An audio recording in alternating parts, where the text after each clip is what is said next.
Look, get comfortable, but don't get too comfortable. Because what I'm about to tell you right now isn't some fairy tale. It ain't neighborhood gossip, and it ain't what you heard at the trap house. This is the raw, cold, hard truth about one of the dudes who put the most fear into the heart of Puerto Rico back in the 2000s. Picture this. A kid from a gated community, house with a pool, private Christian school, a mom who picked him up every day, a hardworking dad. That same kid, by age 14, already had a drug spot handed to him. At 16, his favorite brother gets gunned down because of his enemies. At 23, he's in a direct war with the biggest kingpin on the island. At 24, he's a fugitive with 100 federal agents hunting him day and night. And at 27, they catch him with a Bible in his hand, just sitting there, without firing a single shot. But that's nothing. What comes next is gonna leave your jaw on the floor.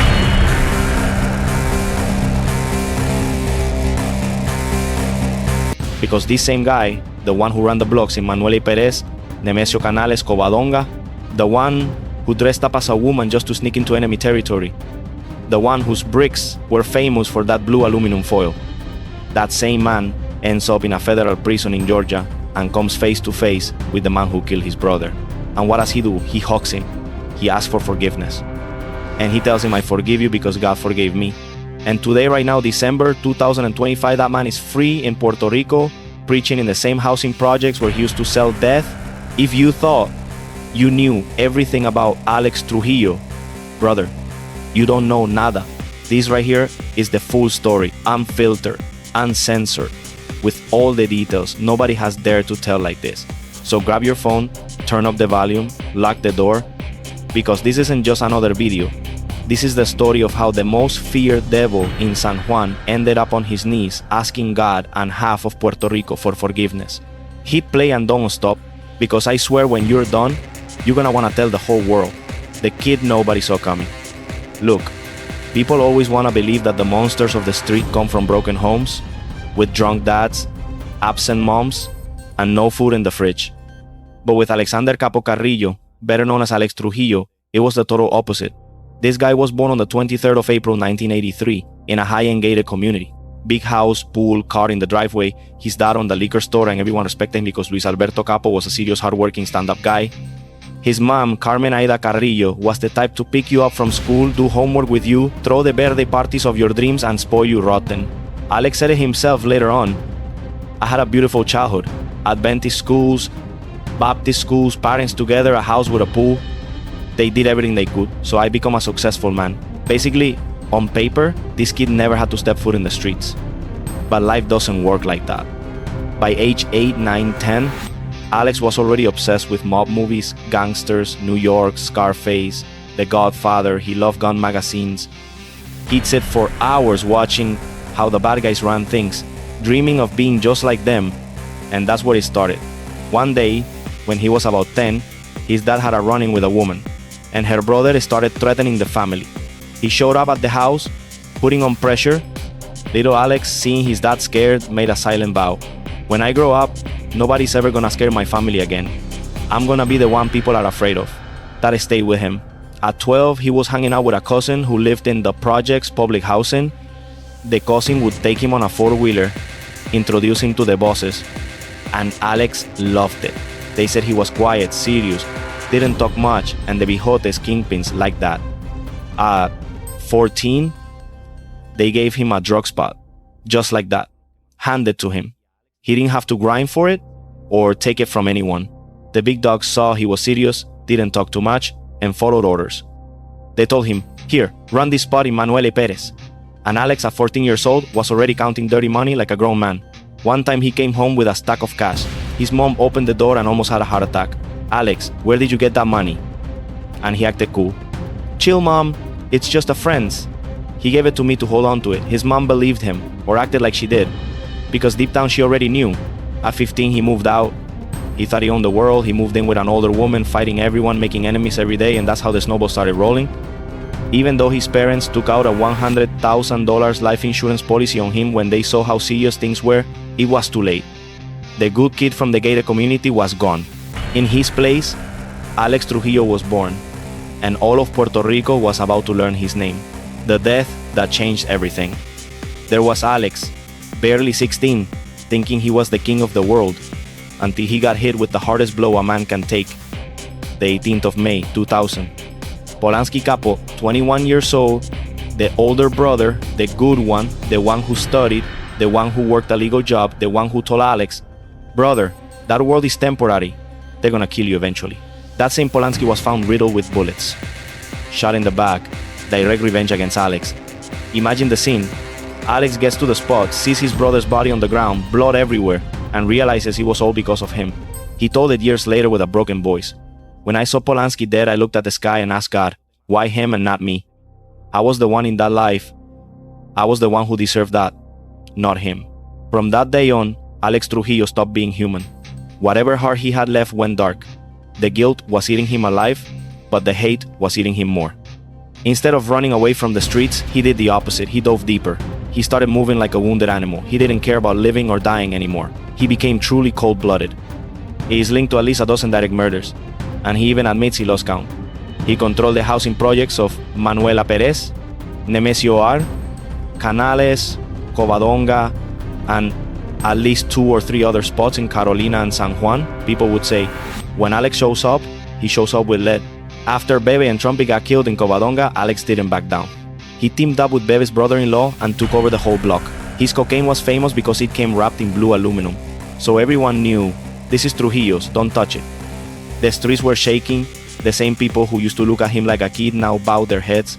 But the price was high, enemies everywhere, the feds on his tail, and his family suffering every second. His parents paid for that $100K life insurance because they knew his time was coming any minute. Polanski had told him 1,000 times, "Alex, quit that. That war leads nowhere." And in the end, Polanski paid the price for his younger brother's mistakes. Alex said it clearly, "My brother's death filled me with guilt and resentment. I didn't care about my life anymore. I just wanted revenge. I became more dangerous than ever because I had nothing to lose." And that's when the real war started. 6 years as a fugitive, a Bible in his waistband, and nightly panic attacks.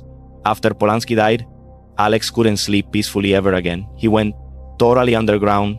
6 years on the run, 6 years of switching apartments every few days, 6 years of sleeping with one eye open and an AK-47 under his pillow. And here's the part nobody gets. In the middle of all that madness, Alex started carrying a Bible. Yeah, the same Bible he had in his hand the day he was busted. He explained it like this: "I'd send for pastors to come to the drug spots. I'd tell them, come here and pray for me. They'd show up terrified, put their hands on me, pray. And I'd feel something. But the next day I'd go right back to killing and selling." It was a war inside him every day. At night, he'd play Christian music just to fall asleep because his heart was racing so fast. He said he felt like his heart was gonna jump out of his mouth from the fear of being killed in his sleep. He'd read the Bible, but he didn't understand a thing. I'd read it and it gave me peace, but I kept doing bad things. It was a struggle between good and evil every day. I felt like my soul was that of a 90-year-old man worn out, tired of so much sin. Once, they brought him $40,000 to count and he felt disgusted. He couldn't even touch it. He sent for a pastor because he felt like he was losing his mind. Meanwhile, the police weren't stopping. They shot up his parents' house. They arrested his dad, Luis Alberto Capo, for an illegal firearm found at the liquor store. The old man took the whole rap just to keep from snitching on his son. The whole family was paying the price. Alex had stash houses in different projects. He moved at night, in disguise, sometimes even dressed as a woman to get into enemy territory. The feds said there were about 100 agents just looking for him. And he kept asking God for things, but in a selfish way. "Lord, cover me, protect me, don't let them kill me." But I'd do the same stuff the next day. He felt tormented.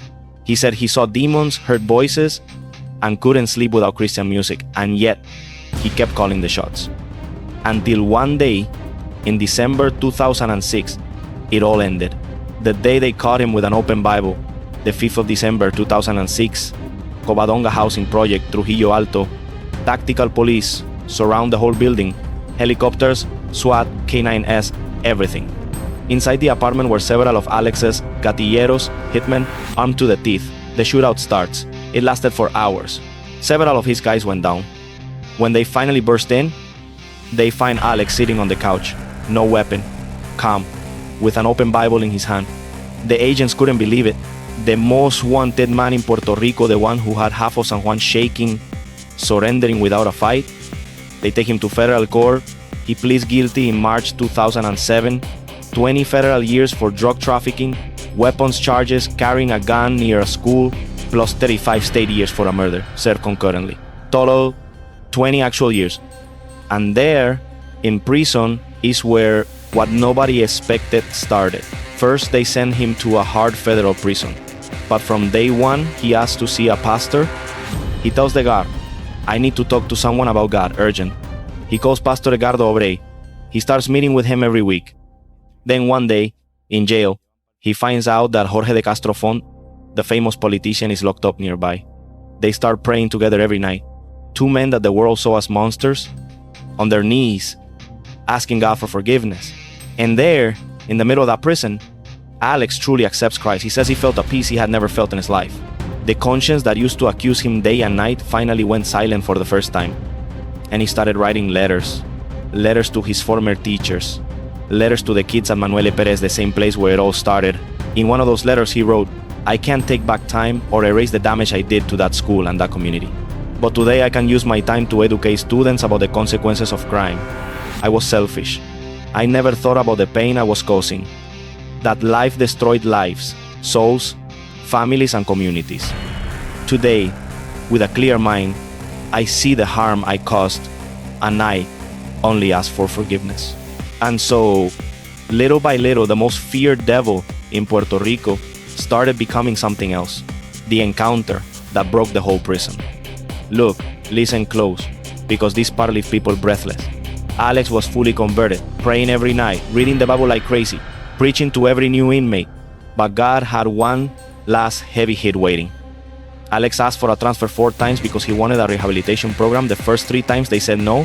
The 4th time they approved it and sent him to Jesuit Federal Correctional Institution in Georgia. 3 days before leaving, Alex didn't eat. He fasted completely. Crying, he told God, Lord, I don't want to go to that prison. The guy who killed Polanski is there. I'm not ready to see him. I still feel hate. Don't send me there. The day of the transfer comes. He gets on the bus, shackled, and suddenly he feels a peace he can't explain. Like someone lifted a weight off him.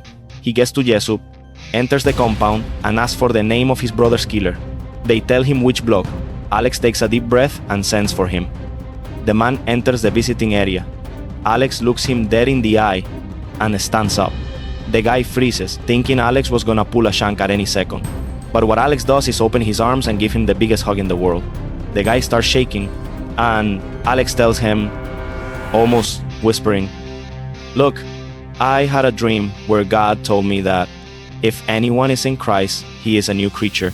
All things have passed away. Behold, all things have become new. I forgive you for what happened to my brother Polanski, and I ask you to forgive me if I ever sent someone to kill you or anyone in your family. The man breaks down. He cried like a little kid. Alex says that hug was the most powerful hug he's ever received in his life. For 3 months, they live in the same unit. They ate at the same table. They prayed together.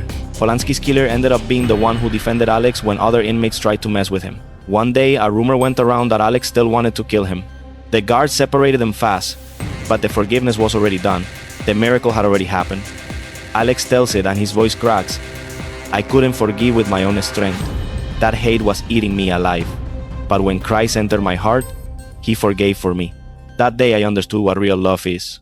And the whole prison found out. The guards talked about it. The inmates repeated it by word of mouth.